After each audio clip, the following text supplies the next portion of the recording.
Innanzitutto, come sta andando quest'estate del dopo lockdown? Ma sta andando molto bene, siamo soddisfatti perché c'è stata una risposta forte da parte non solo della nostra clientela storica, ma anche da parte di tanta gente che è venuta come turista. Stiamo avendo tantissimi ospiti di ogni dove, ecco. Molto meglio dell'anno scorso. Molte persone, molte famiglie e diciamo soprattutto persone locali, italiani, molti pochi stranieri. Non ci aspettavamo, ma sta andando abbastanza bene, sia come dal punto di vista della ristorazione, dal punto di vista degli alloggi.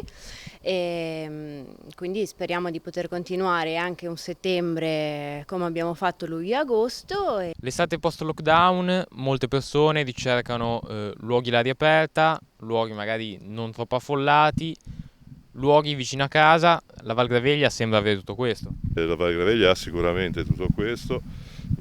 Siamo una valle molto vicino al mare, una valle che in mezz'ora dal mare arriviamo al Monte Zatta, che è 1500 metri quasi, e siamo sicuramente una valle verde, tutta da scoprire e dove si mangia sicuramente bene. Le persone che vengono qui da voi, principalmente da dove arrivano? Sono clienti principalmente di città, per cui cercano proprio la giornata in cui si vogliono togliere dal centro, togliere dalla la massa di gente, diciamo, e stare qui in tranquillità. Avete visto più affluenza quest'anno rispetto agli anni scorsi? Sì, c'è stato un ritorno delle seconde case, speriamo che questo trend continui. Io direi di sì,